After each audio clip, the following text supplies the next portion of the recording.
The banks are blasting the White House today and going after a whole new layer of FUD. We're going to break it all down for you. I do want to thank our sponsor, that is Tangem.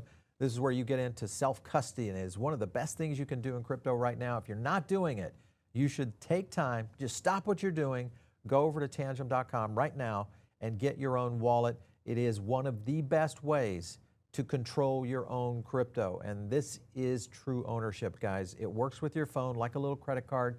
Very easy to set up, super secure, and of course, not that expensive either. Just hit the Buy Tangem button. You're going to be able to get a 3-card set, get some bonuses, get some discounts, and use our link that'll help you out. So get going over there. Listen, this is starting all again. One of the things that Eleanor Terrett hit on was the White House report. We reported on this early in the week, but people are saying now from the bank side, hey, they missed the mark here. Bankers say this has never been about simply needing more deposits to lend. It's about outflows, particularly from smaller institutions. That was all addressed in the report. They're just trying to sidestep the real source here. And of course, the other source noted that deposits don't move one-to-one. I think that is also debunked in the report. And this is what concerns me the most. More to come on that front. I think they are going to mount an alternate FUD campaign to counteract what the White House put out. And just remember, this report was not a slouch report. They went into all sorts of trying to understand. This is the math inside the report, guys. This is just to show you the amount of depth that this went into. This was economists from all over the ecosystem out there, not just White House economists, but this guy, Pierre Yared, who is the acting chair of Council of Economic Advisors, along with a whole slew of chief economists that were driven out of UCLA, many other universities. And this is the point I'm getting at. This was well researched, well developed. It's just that the banks don't like it because it does not prove their point, which is that there's going to be deposit flight. Now, I have something at the end of the show today that is going to reveal that if there is deposit flight, it's going to be because of this. Watch here in a minute. We'll kind of break it down. Here's another one right here. This was Jonathan Kerbrat. This is the guys over at Robinhood. They also supported this. So that tells me something is starting to get very definitive about this. One last thing that was said by Scott Bessent was this statement right here. I'll zoom in on this. Economic security is a national security, and it's the cornerstone of clarity. That's one of the biggest things that he started to put. This is in reference to an op-ed he did over on the Wall Street Journal. The other thing he hit on was this right here, to secure and domestically develop. This is in reference to American corporations and entrepreneurs / developers to build on this. Think about it. If you want all the best AI engineers, you're going to build the best AI regulation. If you want all the best blockchain engineers, you want to build the regulation framework for all of that. Same thing worked in Silicon Valley in the early age of tech. That's the exact same situation that he's trying to fight against right now. So if we do get a bill, and remember, this is probably going to boil down to some sort of stipulation around getting yields. And this was all built around the passive and the active. Passive meaning you're not doing anything, which is what you're doing right now, and you're earning yield. Versus active, which we don't know what that might mean just yet. But because of that, this is Evan Chang talking about maybe there are some clever ways to get around this. Take a look. So we have to get creative. Smart people, very creative people, hopefully like ourselves, will find a way of making use of it to build a better product for consumer. And that really is always a burden on the challengers, not the incumbent. Ultimately, money velocity is on top of mind. We're thinking about how you turn passive asset into active without going into details. That's the way you think about it. I think this is where the magic of crypto comes in. And there are hundreds of other ways to make that experience better and be beneficial to consumer. This is top of mind. This is something we're actively working on. This is how we think about every product we launch. All right, so he's talking about money velocity. If you look at the velocity of M2, right now, you could go back in here all the way back into the 90s and really to the top of the level there in 1997, pre what we saw starting to break. But here's been the money velocity slowing and then all of a sudden starting to clip up. Many may say that might be because of stablecoins, but the key is it is starting to track up again similar, and that's what Evan is getting at right there is velocity is probably going to be the secret I think, the secret method in how yield is going to be earned. CEA also has been building some things around these, kind of this velocity model, and gasless has been the big one. You'll notice right here, more USD CEA usage, more yield.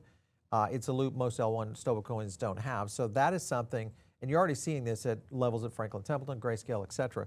We're going to see more of this, I think, in terms of gasless. And what it means is getting down to zero in terms of cost. So there's an example right there of CEA. Their gas was zero. So one of the things that Evan was hitting on the clip that we just played is that when we get to this point of where speed is going to become everything, low fees and instant availability is going to be key. And that's what ETH and CEA are both working on. No withdrawal queue, just an example there. Here's an example of swaps supporting both and at zero fees.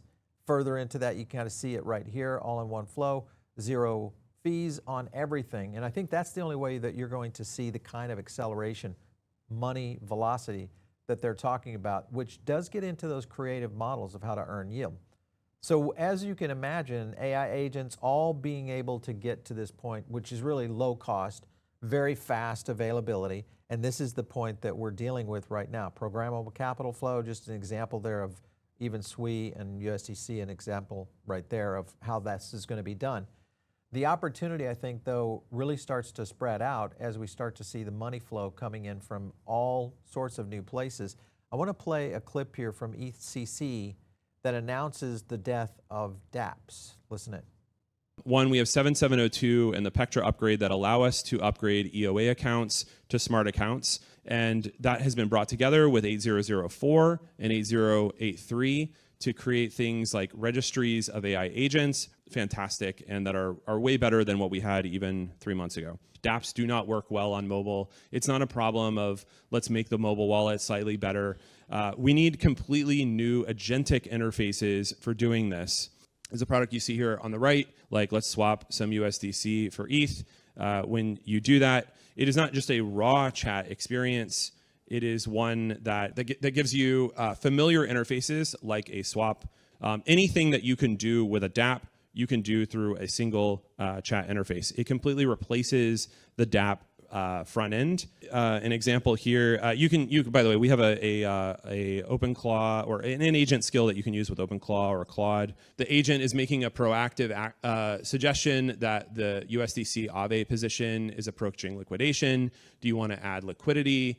A user could say something like, sell all my meme coins to buy more ETH. And the agent then tries to figure out what are the meme coins in this user's wallet. So it comes back and it says, I think your meme coins are Shib, Pepe, Brett, and Pengu. Do you want me to sell these for? The user approves that and an on-chain action happens. And it also means that you can bring your own front ends. From the developer side, we have the A00 flywheel. You should register your agents in 8004. We're not going to be the best. We're a general purpose agent at every action you want to do. So, and then our agent aggregates those, or your agent can also call our agent and use it for its own skills.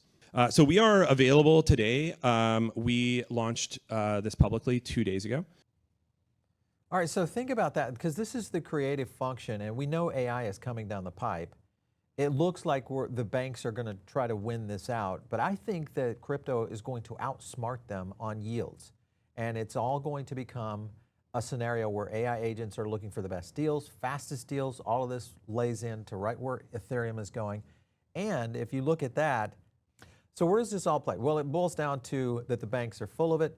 I've got a clip from Pierre Yared, who is the guy who wrote the report by the White House and coordinated all those economists to get this done. Here's what he had to say. Well, and if what Raghu says is true in terms of stablecoins being an important rail of an agentic world, my next question for you comes to the market structure bill.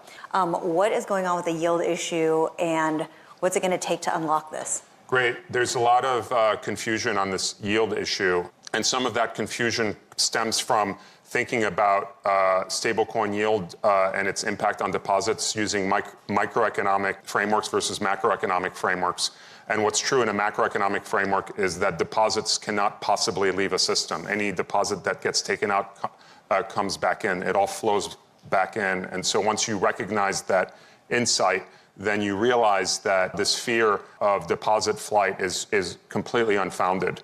From what we've gathered is that those effects on loans are minimal. So in fact, what it looks like is that the effects on the banking system are small. The effects on stablecoin adoption could be potentially large depending on where this yield question falls. The last thing I'll say is that when it comes to community banks are probably the least likely to experience any kind of deposit flight, because those banks are built on long-run relationships with local businesses that are both depositing and borrowing. And so if there was a reshuffling of deposits across the system, we would anticipate that the community banks would be the most immune to that type of reshuffling. The good thing, the White House has a professor in that seat. Hopefully you can get on the road and help the small community banks learn.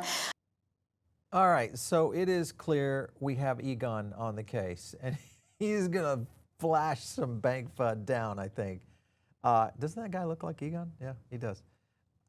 All right, so the point being here, guys, is that, and I wonder, when you look at the immediate impact of where the banks are going to be hit here, and whether or not we're going to see a transition of wealth, I think that's the big factor you have to kind of compare to in the near future or over the next few years. Look at the projected adjusted stablecoin transaction volume. This is 2023 to 2025, and I want to zoom in on a few of these. There is where we are now, about 28 trillion adjusted stablecoin volume. Gen Z millennial majority, now wealth transfer begins. This is somewhere around 2028. You'll notice the separation. All you have to think about is when you look at 2032, crypto merchant services reach Visa scale. That is when Visa goes bye-bye. And I think when you look at that and compare it to this right here, which is the adjusted stablecoin transaction volume, take a look at this right here. This is Gen Z millennial, Gen Z in blue, Gen X and boomer in orange. This is the intersection of where that money starts to change hands. And when that occurs is in 2028. Crypto native population becomes the majority in 2028. In 2 years, that's when it would occur. Now, granted, it will be very much even all the way up to around 2032. I don't think it's much of an impact. But at that point, the spread starts happening. And by 2048, it is absolutely shifted to a digital and blockchain world, guys. We are there. We are finally there. And the banks cannot stop this. As Lynn Alden would say, there's no stopping this train.